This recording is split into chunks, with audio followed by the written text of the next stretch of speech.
Hi guys, if you're tuning into this, clearly you want to improve your vendor management. And one of the things that we're very, very excited to have today is none other than Jackie Smith. Jackie, hi, great to have you here. Hi everyone. And Jackie, one of the things that I truly respect about you and what you've done over many, many years is you've taken, great ideas and you've turned them into process. And what I mean by this, guys, is that a lot of people hear an idea and they say, that's a good idea. And they do it for a week or two or a month or two. And then that idea gets stale and looking for the next best thing.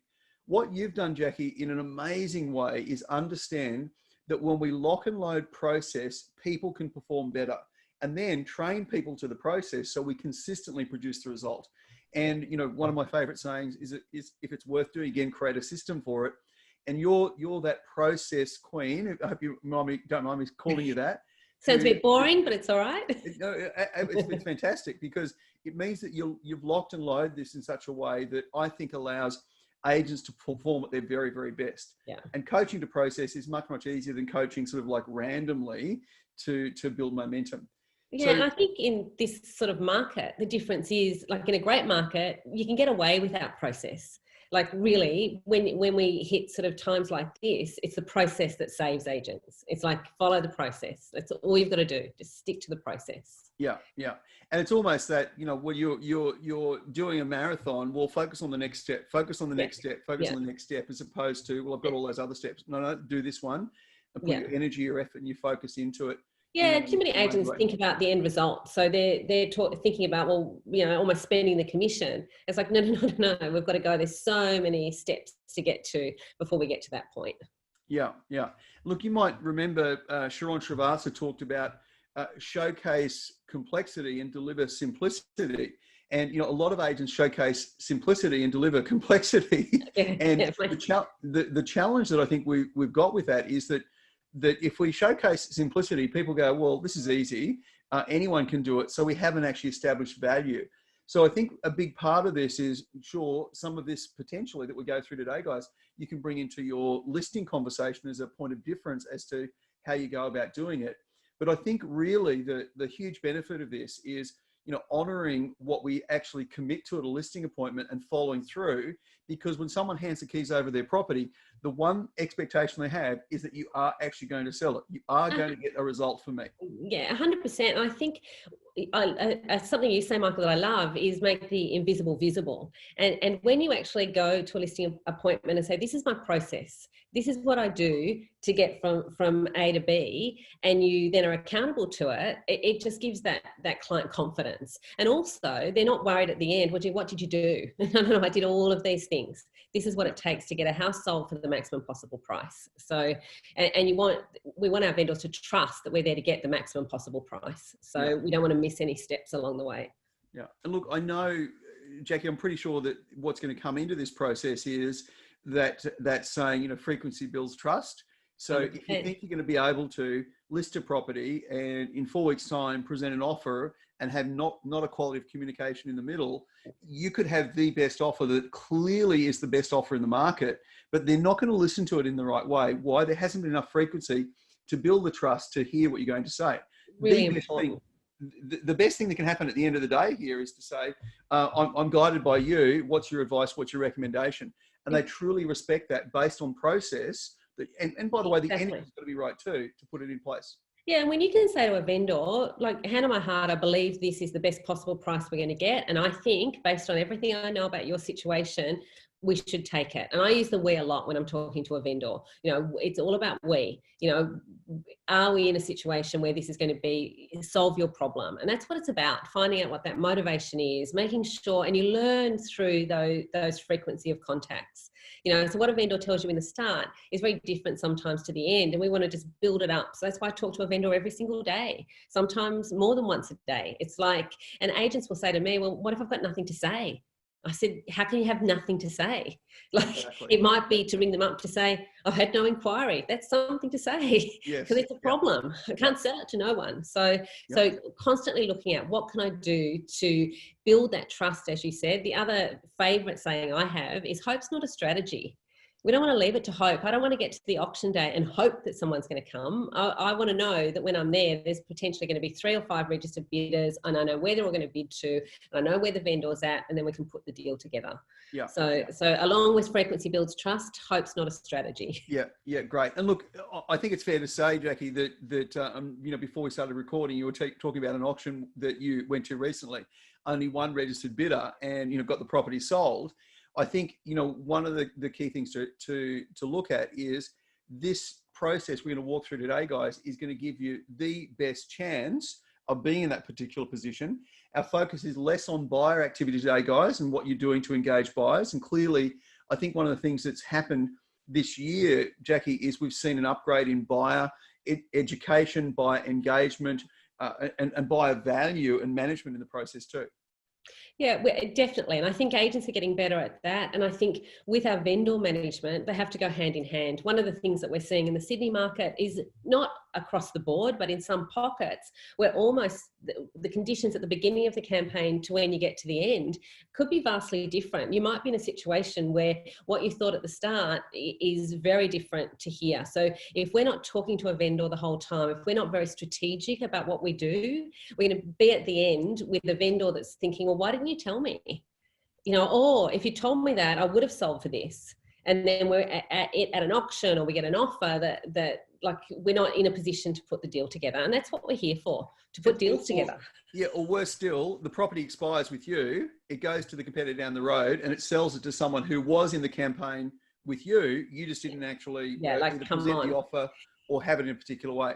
Yeah. When something like that happens, I always say to the agent, look at, like you need to go and hit yourself over the head with a shoe. Like, come on. Okay, good. That shouldn't happen to anybody in our network, Michael. No, it would never happen. Never happen. It's a very soft shoe. Maybe a maybe one of these. Maybe one of these. A nice soft one that's not going to actually be. No, not that soft. How do I have that? What about the hard coaching conversations? Oh yes, yeah. So, Jackie, I know you've got some slides that you've been through recently with the Morton team, and I think it's a great framework, and massively endorse the fact you've actually taken these concepts and brought it into process. Okay. So, guys, we're going to go through this. What I'd love you to be tuning in to, as Jackie brings this up on screen, is how similar is this? And by the way, please don't get caught in the mode of, oh yes, I've heard that before. The mode I'd really love you to be in with this is, how does our sales process and my sales process on the campaigns we're currently running, or the ones we've just completed, or the ones that are about to launch, how close are we following a process along these lines? Now, totally okay that you tweak it and you modify it to suit you, but the ultimate game plan here is having a process that hand on heart is going to deliver the result. It's not a hope kind of view, Jackie, as you're saying, but it's a level of certainty that this process is going to deliver the best outcome for the client. Yeah, if you really commit to it, it will work. So I know when I get sort of talk to agents and they'll be in a situation where I've got nobody on this property, and then I go back and say, well, did you do this? Did you do your buyer calls before that first open? Have you done this? Have you done that? And there's always something that's been missed along the way, like without doubt. So if you really commit to it, and I think one of the things that can happen as people get a bit more successful, they start to think, oh no, I can afford to skip this one now. I can afford to, and of course we can all every now and again get by and sort of say, well, okay, I got lucky. But as the market's changing, and that's really what we're in, I think we're in a very dynamic market that is going to continue to change over the next 6 months. So we need to have something that's solid. Control what you can control. So we can't control the market. We can't really control exactly what our vendor situation is or our buyers, but we can control us. And I think that's really having the discipline. And I think getting serious about being professional. And I think this process shows professionalism to your vendors. Absolutely. All right. So as we said, success is 100% dependent on the quality of the campaign process. So this is a process that we run at Morton and that I train to. So first thing is you appraise the property. So that one's pretty easy. We don't need much explanation on that. Hopefully you list it, although hope's not a strategy, but we definitely get it listed. You do all of your compliance, marketing and preparation. So that's obviously part of the process that goes without saying. This is probably the first one that I think is important for us to talk about, Michael, is the difference between a pre-campaign strategy meeting and a listing appointment. So I think a lot of agents will get caught up and they say, you know, I did a campaign strategy meeting. And I say, well, when did you do it? And they say, well, I did it at the listing appointment. I'm like, no, you did a listing appointment. So I know that you are passionate about this meeting as well. For me, it's the most important meeting in the campaign because it really goes from a negotiation, and when we're listing something, we're negotiating about marketing, even, you know, like we could be talking about the price, the commission, all of those different things. Once we get to the pre-campaign strategy meeting, we're on the same side. And I think that conversation changes from what do you want to do to what are we going to do? Yeah, yeah. And I think a lot of the time people can move into the we conversation too early at a listing appointment and lose it. Yeah. But certainly when you're at the campaign strategy meeting, it's shoulder around the client. We're in this thing together. The only time I'm going to be successful as an agent when I achieve the outcomes that you're looking for. Let's look at how we're going to do that. And Yeah. you know, one of my favorite sayings is expectations unfulfilled will create upset. Not might, they will create upset. Yeah. So this ultimately, you know, we could even change the name of this to the expectation meeting, really, isn't it? Yeah. Yeah. So the only name I don't like is the set up to sell. So, so that's not my favorite way. So I think if you're talking about strategy, you're talking about expectations, any of those sorts of things, I think work as long as it's a two-way street. So it's expectations on both sides. It's not us putting expectations on the client. It's actually saying, well, we're prepared to be accountable to this. And in that meeting, we do get sign off on a lot of things like the strategy meetings through the campaign. We talk about feedback. We talk about what you can expect from us, whether, you know, there might be agents that say that, you know, I have the 7-minute rule that I call within 7 minutes of closing your front door, or whatever those expectations are. Like I would set those all in that meeting so that everyone's clear. And as you said, there can be no sort of argument later, as long as you've followed everything. So you've got to walk the talk. Yeah, I totally agree. Walk the talk. And I think this is a really important part. I think one of the reasons why some skip this meeting is because this holds an agent accountable, you know, to the whole process. There's a level of accountability here that says, hey, I'm going to actually commit to this along those lines. And I know on a slide coming up, guys, we've actually got a shopping list of what that looks like. So let's continue walking through so we actually get to see that whole framework. Yeah. So pre-campaign buyer calls, really important. So we set a standard of a minimum of 200 calls prior to, and we explain that in the listing appointment, back it up in the strategy meeting, and then need to do it. So it is no good just sending out an email alert and hoping that buyers will come through. Get on the phone. And I think, as you said earlier, Michael, I think agents have got better at that. So certainly there's been a shift in buyer work, and I think that's really important. Now, some agents will say to me, well, you say 200, but I don't have 200 people that fit that category. That's okay, just call every single person that you have. Yeah. Like think in that mindset of 200, but if you say to me, well, I had 78 people, we'll call all 78. Like get on the phone, make those buyer calls. Not just your VIP buyers, call everybody that comes up. Yeah. So because we know people's. And Jackie, super simple to say, okay, what are the 3 closest properties that we've actually marketed in the last 3 months along these lines? Let's go for it. So we've done the HBs, the hot buyers, the priority buyers, and then actually go to those. All of a sudden, the value creation that's in there is huge.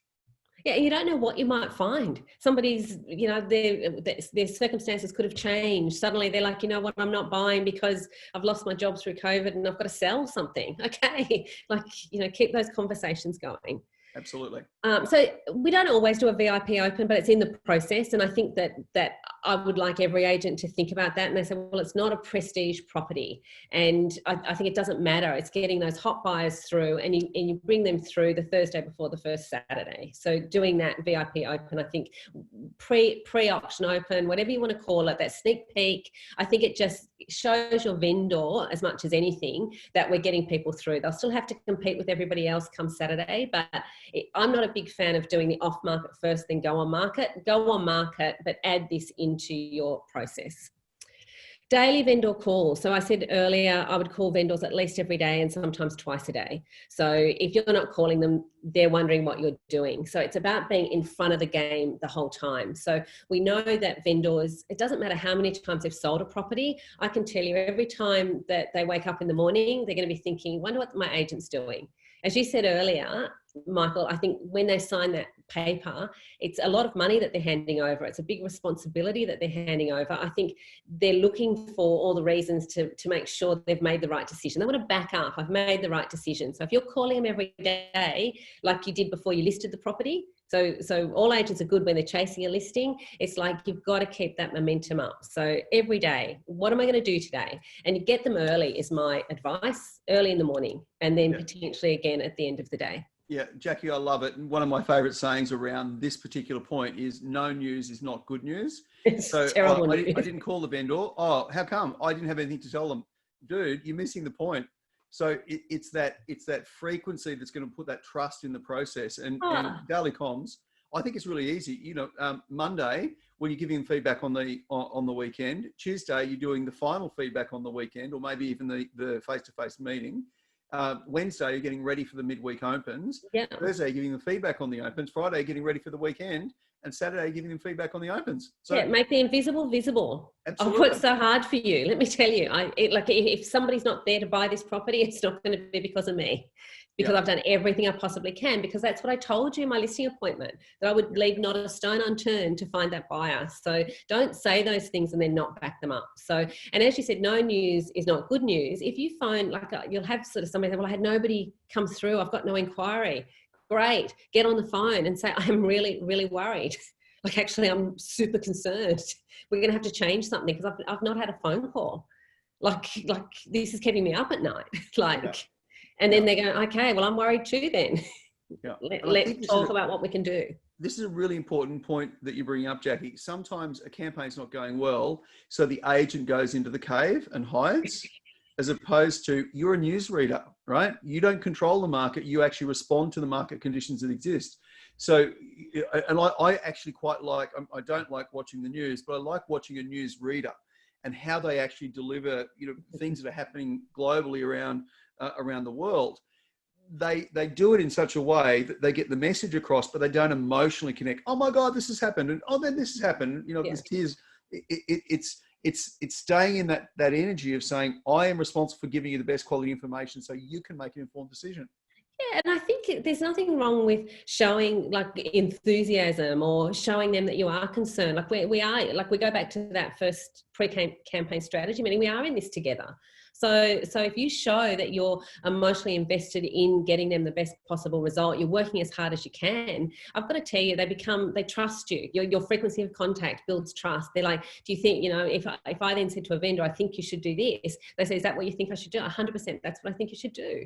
Okay, if that's changing the price, if it's, we've just got to constantly be thinking about how many different things that we can do. One of the agents at Morton Con, he had a listing recently, that great listing. We thought it was going to go like an absolute train. We thought it was going to be amazing. And then COVID hit, the tenant wouldn't let us through. So a few issues that caused a little bit of a hiccup in the campaign, but the vendor very motivated to get it sold. Then as we go through, Con and I said, let me have another look at this listing. So we went through the listing and we saw the floor plan, and this particular unit was almost like a triangle. I said to him, we've got to take the floor plan off.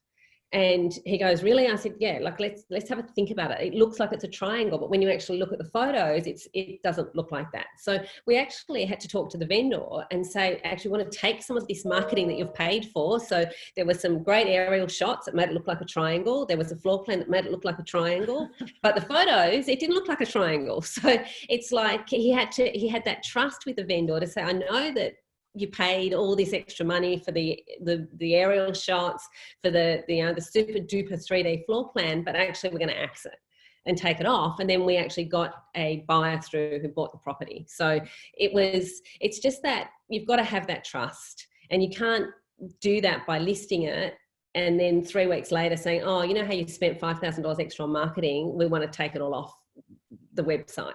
You wouldn't have been able to do that without having that daily communication. Yeah, fantastic. Great. So if anyone is selling a triangle, give me a call. We're expert triangle sellers. So weekly meetings and reports, really, really important. I think that's called a unique shape, isn't it? Yeah, you're very unique. It was unique. very, very unique. It was the pointiest thing I've ever seen in my life. I was just like, that's got to come off. Because it was getting good. And that's where you've got to be smart. You've got to say, well, I'm getting plenty of hits on the website, but people aren't inquiring or they're not coming through. Well, there's something wrong. So you've got to be thinking about, and I think the vendors appreciate if you're actually thinking about, and it's like I've been lying awake thinking about what could be wrong. This is what I think could be the issue. So let's try this, see whether it makes a difference. And if nothing else, the inquiry then calls to ask for a floor plan. And they still find out it's a triangle. But once we got somebody there, it wasn't so triangle. Like it wasn't so pointy. So weekly meetings, super, super important. I like to do the weekly meetings on a Tuesday. So the reason for that is if we leave it too long in the week, if you want to make any adjustments, the vendors are like, well, let's wait and see what happens on Saturday. And I think on the Saturday, we haven't done our follow-ups, we haven't done our callbacks, we haven't got enough information to make that worthwhile. So Tuesday should be your vendor meeting day. I think if you can do it in the office, with COVID, it's a bit hard, but if you can do it in an office on a normal process, that gets them out of their environment. If you've got overseas vendors, I mean, don't you love the fact that COVID has now made Zoom just normal? So there's really no excuse for not having a face-to-face meeting now. Agreed. So probably nothing that you haven't already said, Michael. So weekly buyer calls, of course. So for people that get to the end and say, well, I haven't heard from the buyer, you've got to find a reason to call buyers every single week. So letting them know about the open, letting them know about any changes, letting them, even to ask them. So, I think agents get scared to ring up to say, hey, Michael, are you coming to have another look at it on Saturday? Because you say no. Okay, is that because you've seen it, you've seen enough? But, no, actually, I'm not interested in it. Okay, I'd rather know. I want to come to auction day. If I've got no one, I'd rather know I've got no one. I don't want to stand at the front door, waiting for something to happen. So having those sort of weekly buyer calls is really important. One of the things I'd say about I might actually say it in the slide, so I'll leave it, about weekly meetings. So I'll tell you later. Pre-auction meetings. So in the last week of an auction campaign, we do 2 meetings. So we would do our normal Tuesday meeting and then a pre-auction meeting on the Friday. So there's the 2 meetings in that last week. We have an auction. Now, for anybody who's not part of the auction process or not a fan of the auction process, if you do private treaty, I would run exactly the same campaign. It actually does not make any difference. The difference is auction would be that 28-day, so it's being on the market for the 4 weeks. So I would expect a private treaty campaign, we'd want it to be sold within this time or not.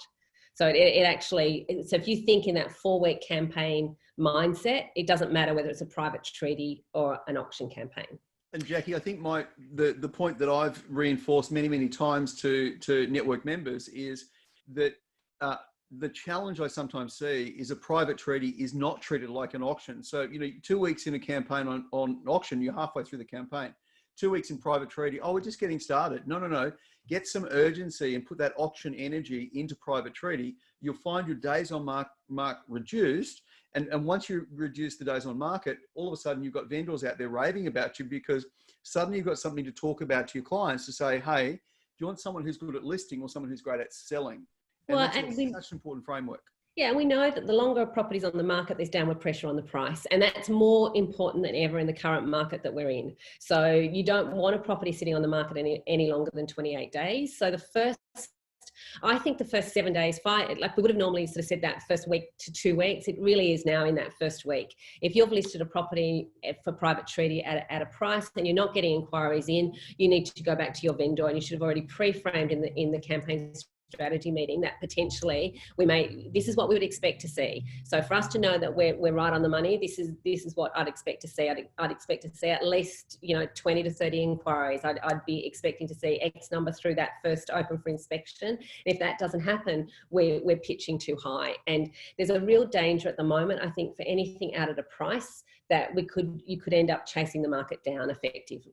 And I know you've got the buyer wave. I would use that like a lot to say, NQ, we had a situation last week where it was exactly that situation. His vendor was now here. It's like chasing the market down. We need to get in front of the game, basically. Yeah, fantastic. So sold or not. So if you've sold it or not sold it, it doesn't matter. We still make our calls on a Saturday. So they could be great news. We've sold. You should be ringing all your prospective vendors. So use that as the marketing tool. If you haven't sold and it's an auction, you're there on Saturday afternoon phoning every single person back. So in Sydney, we can, or in New South Wales, we can still sell a property under auction conditions until midnight. So if we're at an auction, obviously, and it doesn't sell, the vendor's upset, or I wouldn't necessarily say upset, but they're of course disappointed. They were there to sell it on the day. So we make that commitment that we are going back to the office and we will ring every single person who's been through the property to see if there's any interest. And it doesn't happen that often, but I would say, 1 in 20, we actually sell it within that time, like on the day. So you've really got to show more energy, not less energy, when that's the situation. Because, it doesn't matter how blasé a vendor might seem. Of course they're disappointed. I mean, it's normal. And Monday strategy meeting. Jackie, on that, one of the things that if we go into thinking, well, we've failed, they will actually very much take a different energy approach to it, saying, okay, we're now in plan B. Here's what plan B looks like. Boom. And they go, all right, you've gone into an energy upgrade based on this. And all of a sudden, I know that you're the right agent to have chosen. Yeah, I was at an auction with James Crow, not this last Saturday, the Saturday before, and we were there. We had one registered bidder who, and as you can understand, like in the current market, they were like, what, nobody else here. They didn't put their hand up. So, and they were a little below where the vendor's expectation was, but it was really interesting. After that, the guy came to give back his card, and I started up a conversation with him as what changed your mind, what's prompted you not to bid today. And the vendor's mother was actually sitting in the lounge room. I could hear the conversation that we started up, and Brie, our auctioneer, talked to these guys about why it is a good time to sell, where are you coming from, getting as much information as we can, which James already knew, but it just gave those vendors confidence. Like, those people are not going to stop working. Like, they may not have sold it today, but you can see that there's no way that they're going to stop working for us. So it's giving them that confidence that we're in it together, as you said. So Monday strategy meeting. So if you haven't sold it in 28 days as a private treaty or at auction, re-strategize what's changed in the marketplace. So you want to do a complete, almost relist it. And especially in the current market, there could be a vast difference. If you listed 6 weeks ago, could be 6 or 7 weeks ago, if you had to style it and get some things done to the property, we're in a vastly different market. So basically go back, get your comparables, relist it, relook at it, look at all the information, and come armed with a strategy. Don't just go in and say, oh, drop the price. Like, you've got to have something more than that.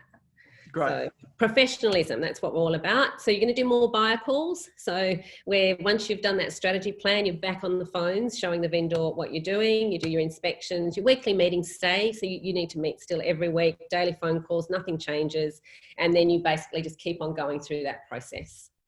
Yeah. So that's fantastic. It in a nutshell. Yeah, fantastic. So guys, if you haven't taken a pic of that particular slide, that is the gold standard, Jackie, in terms of process management, in terms of vendor nurturing, vendor expectations, vendors walking away from this process, that whether it's sold or not, they are going to know, like you said, that we were the hardest working agents out there, and we did what we actually said we we're going to do and delivered on the outcome. Yeah, and it's, I mean, like, really, we don't lose many listings to other agents. So I can tell you that we might have them on, like some of them we have on for an extended period of time, but like we don't lose them. So because the vendor has trust in what we're doing. So sometimes at the end of that, you've got to have a conversation to say, well, is it still your preference to get this property sold? Like there might be a reason it's sitting there. So, it may be a price discussion. And if they say, yes, it is, then it's okay, what else can we do? Can we re-auction it? Can we rejig it, take it off, relaunch it, change the photos, do the things like we did with Con, take the floor plan off? Like, you've got to constantly be thinking about, can't just keep on going in that loop unless you're constantly changing and adapting and giving that information, as you said, to your vendor and making smart decisions. So Jackie, one of the things that I'm hearing with this is process, strategic thinking, and then positive energy coming into it. So strategic thinking, hang on, are we missing something here? The numbers aren't stacking up. Let's actually have a look at it. And I think a lot of the time we just go, it's price, as opposed to, well, let's look at a holistic view. and the vendor will appreciate massively that we've actually gone with a holistic view, and then applying that energy to say, hey, we're going to achieve a great outcome here for you. Let's actually make sure we put it in place. Yeah, because I just think this is such a strong framework to be running with. yeah, and Jacqueline? it might be price, like, and it could definitely be price. And when you go through all of that and sort of say, well, okay, it is the price, I then take a vendor back to their motivation to say, well, okay, you know, and I then talk about I quite often will talk a range. So, you know, people want to try and get to somebody's bottom line. Nobody wants to talk about their bottom line. It's just bit ugly. So I'd just say, look, you know, if I was able to get a buyer in that sort of, you know, 550 to 570 range, let's just say we're at 600, you know, look, at this stage, this is where the feedback's coming. If we had a buyer that put in an offer in that 550 to 570 range, what would you do? Well, I wouldn't take 550. Okay. But what if it was a little closer to the 570? Yeah, look, definitely, I'd seriously consider it. Well, okay, we're sitting at 600 on the market. We're pitching too high. We need to then make an adjustment to that. So how about we, what I'd suggest is we either go out somewhere, like maybe 575, 578, something like that. And I'm like, well, could we go 578? Yeah, no, I'm happy with that. So what I do is always have an outcome in mind. What's the outcome that I want? And if you think about that, and then you give your vendor a bit of choice. People like choice. Michael, what do you think about 575 or 578, or something between 575 to 585? You're probably going to go, well, what about 580? Well, yeah, look, why don't we go 579? It just sounds that little bit more appealing to buyers. Yeah. So I try and do it as it's not this is what you have to do, or what do you want to do? Let's have a think about this. Yeah. And what I love about that is you brought the hypothetical in. So, hypothetically, where would this sit, and how would we actually go through it? Now, I'm aware of timing. How are you going? Should we go through those other couple of slides? Yeah. If you want, it'll be Fantastic. Fine. I've got about 5 minutes, so we can. Perfect. All right. So campaign strategy meeting. So this is our game plan. This is, to me, it's the most important meeting of your entire campaign. So if you set up right, it's a bit like anything really. If you set up right, you've got a good chance of success. So it's like anybody who likes camping, as you can imagine. I don't like camping, but I reckon if you don't set your tent up, the weekend's probably not so good. So success. Not a good analogy for me, but anyway. You don't look like a camper either, Michael. So. No. Yeah, you and I camp under those 5 stars. Absolutely. So essential meeting. So it sets up all the pre-frames. And I know that's something you talk about a lot, pre-frame things. And then when it happens, people are not shocked. So I try and pre-frame everything. So we do a market review. Has anything changed since we've listed? And again, in this current climate, really, really important. Has anything changed? Communication through the campaign. So I talk about what communication we'll be giving the vendor. So there'll be daily updates. There'll be weekly meetings. I then make diary notes. So I'd say to you, Michael, so it's really essential that I have a quick chat with you every day. What time would suit you best? I find usually in the morning. How does that suit you? Yes. How about when you're traveling to work? So I try and find a time that the vendor's happy with. So then we make that agreement, and I say, great, I'll diarise to call you at 8:50 every morning. And then, not surprisingly, I'll call you at 8:50 every morning, because that's what and it's also, that helps to build trust too. If you do what you say you're going to do, that trust starts to build up. Buyer feedback. So I tell them, I don't use that, do you want all of the feedback or the good or the bad or any of that sort of stuff. I just say, we'll be giving you the buyer feedback. I will call every single buyer through that's been through. Even if they're not showing interest, it's really important that we actually get that feedback from the buyer. So we'll be actually calling everybody. I'll do that on a Saturday afternoon, Monday, and then we should have all of the buyer feedback by the time we meet on a Tuesday. So I'll then give you it as it comes. And now, is there anything about the property when you bought it that potentially could have been an objection? Is there anything that you were worried about? So that's where I'll try and flush out. If it's like, well, yeah, we're probably a little, and especially if I know that something like the spiral staircase could be a problem, like any concerns about that, Yeah. And before we've started, a vendor's more likely to open up and tell you some of that stuff. And it's really important, if we know, we can then work out, well, how can we overcome that objection? So right. I think that's important. Quoting and pricing. So I use, I think, a buyer pyramid that maybe we can do a session on that at some stage, because I've sort of advanced the buyer pyramid quite significantly. So it's too much for us to do now, but it actually goes through quoting. But I think you use it even for a private treaty campaign, you can talk about where we're going to price and how we can capture the buyers. Really important you get the quoting right if you're doing auction campaigns at the moment. So quote it too high and you're in strife. So you really need to make sure that we're quoting right, and a vendor understands that where we quote has nothing to do with what they'll accept at the end of the day. It's purely to create interest in the property. I talk about offers and negotiations. So I talk about the fact that there could be offers through the campaign and how we'll deal with those. So on one level, the vendor loves it because they think, well, they could get offers. And also I've pre-framed that if we get an offer that is head and shoulders above the rest, we may wish to negotiate with that person, but I'll take them through the whole process and how we'll deal with that. We talk about presentation and marketing. So that might have been done at this point, it might not. So if we've already had photos taken, we might go through those and have a look at them. I talk about the open houses or open for inspections, how they'll work, even right down to the detail of, you know, like, will you be opening the doors? Would you want me to close them? I think through my 20 years of experience, those sorts of things are really important to make sure you've got nailed down. You know, you lock the wrong key and suddenly the vendor's locked out of their house, or you leave something open, the dog gets in or out, or the bird flies out or something. So just making sure you've covered off all of those things. And then timeframes, next steps, and any questions that they might have. So I work with an agenda for the meeting, which I know you like as well, so that everything's written down and then we can actually make sure that we're on the same page. Excellent. Fantastic. So this might not be, I mean, it's very similar to something I know you preach as well. Yeah, look, it's totally, and look, the level of respect I have that you know, the way that you've created this is just making it so simple for an agent to take this and apply it. So guys, if you're thinking I need to reinvent this, no, you need to actually take a copy of this or jump on and do a search on the knowledge-based campaign strategy meeting and download the agenda. There's a place there that signs off. There's a little bit of pre-framed dialogue as well. You need to put your name into it. So and start utilizing it. It's awesome. And then from the campaign strategy, which I agree, Jackie, this is the most important meeting to set the context and to set the momentum of the campaign. The weekly is an incredibly important meeting as well.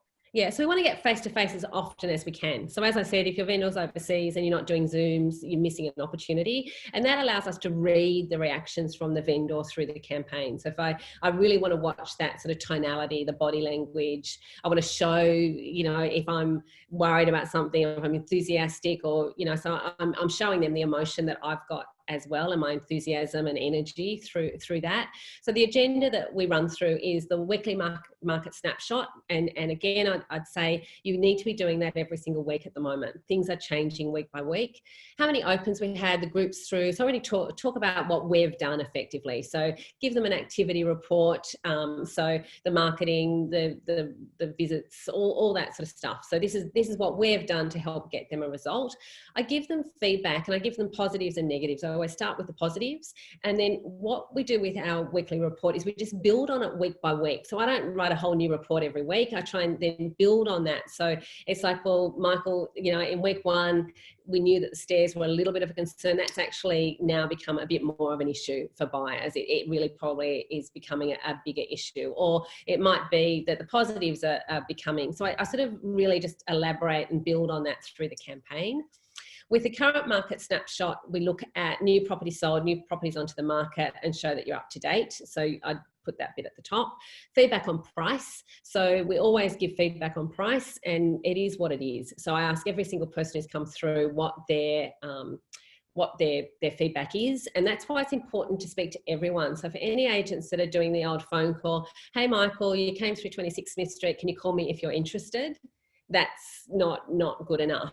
It's like, hi, Michael, you came through 26 Smith Street. I'd like to get some feedback. I'll call you. And I always leave that message. I'll try you again later on. So pick a time, you know, later on this afternoon or between 2 and 4 this afternoon. If in the meantime you'd like to call me, this is my number. And then I make sure I call you back so that you're more likely to take my call. So never, hi, it's Jackie calling from Morton Real Estate. Can you please call me? Like, terrible message. So we want to be proactive of trying to get as much feedback as we can. And I don't care if they're interested or not. I want feedback is what I want for the vendor, and feedback on price. We give our professional advice and plan of action. So do we need to change something? Do we need to change the price? Do we need to change the quoting? Do we need to negotiate with an offer? Do we need more marketing? So we're actually looking at each week, what can we do to actually get a better result? I think if you do this meeting properly, you'll have the evidence that you need to change the quoting, if that makes sense. So from a compliance point of view, if you actually run this meeting properly, you've got all the evidence in terms of recent sales, then you're covered legally to be able to change your quoting if it's outside of what was on your agency agreement. So yeah, that's important. Yeah, brilliant.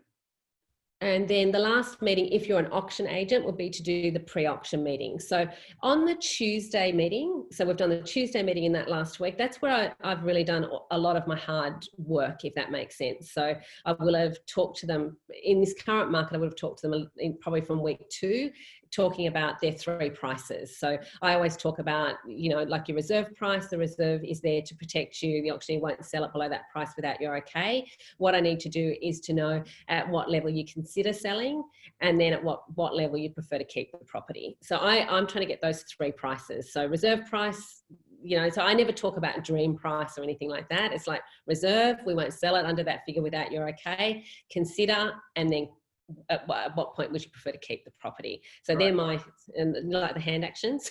Yeah. Reserves over there. Yeah. Consider, keep.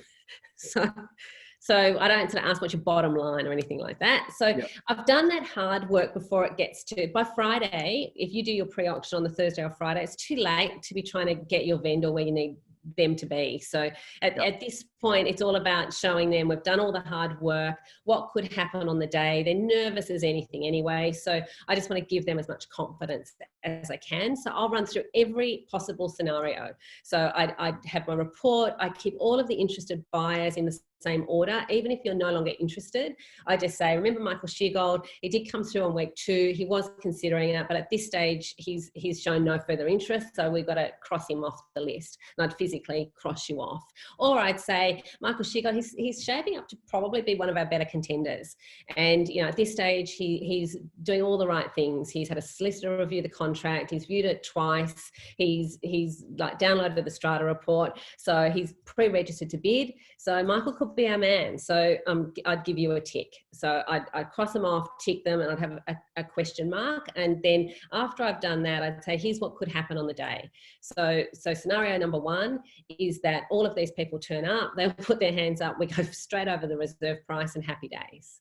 Scenario number 2 is nobody turns up. Now, I don't think it's likely in this situation, but if I had somebody if I hadn't had much interest, I'd say, look, it could happen.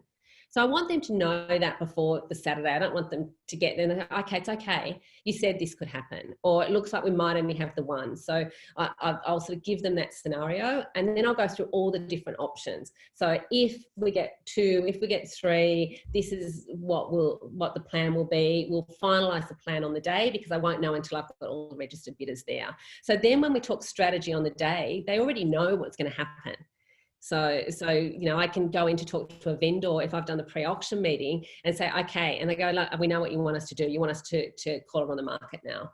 It's gone exactly how you said it would, or, sometimes it doesn't, but most often at least we've got a strategy for everything. Yeah. So what I'm loving about this, Jackie, there's no surprises on the day.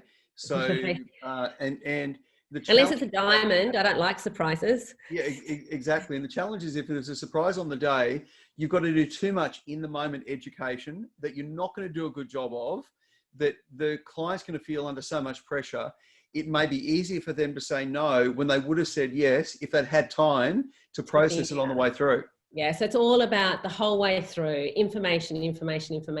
So I sort of liken it to, in this current market. So when we're in a rising market, great, any idiot can sell. It's not that hard. But we're probably in a market that, is it declining? Possibly. Is it certainly bumpy? Definitely. Or lumpy. So I think we're in a situation where a lot of vendors will need to meet the market. So and it won't happen to every property, but I think in a lot of cases we'll see our vendors have to go like this. We don't want them to go like this and crash land. Like we want it to be nice and smooth. You've done all the hard work. And sometimes I say, look, we would have wanted, ideally, we did want that $1 million, but they sell for $970 or $960 on the day. I don't know how many auctions and deals I've been involved in my 20 odd years, but it'd be a lot. And I've got to tell you, I have never had somebody ring me up on a Monday to say, I wish I hadn't have signed. But I've had so many people say, thank you so much. We are so relieved. You know, like in the heat of the moment, sometimes they're sort of like, well, yeah, you know, could have been a hard negotiation, but I've never had to get somebody's hand and like force them to sign the contract. So it's about helping people make the best decisions with the information at hand. Yeah, and Jackie, you've got some great dialogue. I think the last slide we go back to the full snapshot. Yeah. So that's been fantastic in terms of walking through the process, guys. I know we might sort of jump out of this now, go back to seeing each other in sort of the big full screen kind of mode. I think one of the things that Jackie you've done is simplify, processize, so systemized, routinized it. I think. What do you think is the hardest thing for people to take on board with this? So is it the consistency of doing it? Is to think 100%. Is it this one's going to be easy, so I'll skip this step? Yeah, it's just having the discipline to do it every single time. Like, as I said to you, when something goes wrong, and I'll never ever forget, and James Crow won't mind me telling this story, that when I first started, you know, training James Crow in this process and the Morton team in this process, I remember he had a private treaty. It was a private treaty campaign, and it was listed at the time. It might have been for 578. You know, it was under 600 anyway. So, but just under. So he does the first open, and he gets an offer at the asking price. So boom, we think like, how good's that? First weekend, offer at the asking price, happy days, like it's all good. Rings the vendor to tell them, they go, it's obviously too cheap, we're putting it up. And I'm like, oh, like, how did that happen? Like, and, you know, when I spoke to him, I said, well, what happened? I said, well, how did you not pre-frame that this could happen in the strategy meeting? That doesn't happen that often, but every now and again, somebody comes through and they want it for one reason or another more than anybody else. And they give us the asking price or more, but, you know, like, you've got to have that pre-framed. And I knew, like, he goes, well, you know, and he struggled a bit, and he goes, I didn't do the campaign strategy meeting. I said, I know you didn't do it, because if you'd done it, then we wouldn't be in this situation. I said, why didn't you do it? He said, oh, well, the vendor lived at some distance out of Sydney, so it was like a 45-hour drive or whatever. And I'm like, well, this is going to be a lesson, mate, because you've got a problem. You've now got a buyer that's you know, giving you the asking price, a vendor who is in a situation where they think that they're underselling. So you've either got to put the price up, cause a whole lot of drama, or you've got to convince your vendor to sell, and they're never going to be 100% happy about that. They're going to feel like maybe we left something on the table. So, and it was all because he missed that one meeting. So I guarantee he never misses a campaign strategy meeting. Yeah. So that discipline is absolutely essential to 100%. So it just becomes second nature. It's not a case of, did you do the meeting? Of course I did. It's actually part of what I do. It's just what you do. And I think coming back to something that I know, you know, John Cunningham is absolutely passionate about, is how do we increase the professionalism? We increase the professionalism by having a process that we embrace fully and completely and follow through, apply strategy and a great mindset and energy on top of it. And great. We apply it by being professional. That's the first step. Be a professional. Like, who would have thought? Like, and so you have quality conversations, you know, and if a vendor says to you, you know what, I've changed my mind, have that conversation. If you've been on the market for a long time, sit down and say, I just need to ask you, is it your preference to get this property sold? No, actually, I think with COVID, with this, we've changed our mind. Okay, you own it. It's up to you. Like have the gumption to, and if you've built up followed your process, you should know that already. You can actually go and say, hey, Michael, has something changed? I'm just sensing something's changed. Yeah, well, something has changed. Okay, well, let's have a talk about that. Yeah. So Jackie, this has been absolutely fantastic. We've run over time, sorry. We have. And a couple of times when I said, how are we going on time, I was recognizing to speed up the process. That's all right. I talk fast. Yeah. I mean, the two of us, who would have thought? So what I think is incredibly valuable, if we look at each individual component of that, guys, if you can now train to that, build to that, and look at, well, okay, where are the quick wins in this? Where are the ones that I can put in place?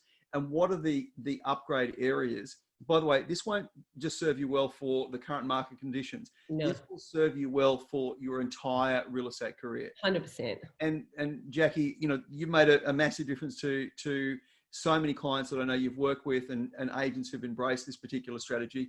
It is incredibly honouring to see how much of the model you've embraced are components that I'm out there coaching and so on. 100%. So you know, it's awesome to see that similarity and that alignment to what we believe is going to make the biggest difference to make great campaigns happen. Yeah. Thank you. Thanks for having me, Michael. All right, guys. So thank you. It is implementation time. Let's get in and make it happen. Thanks for tuning in.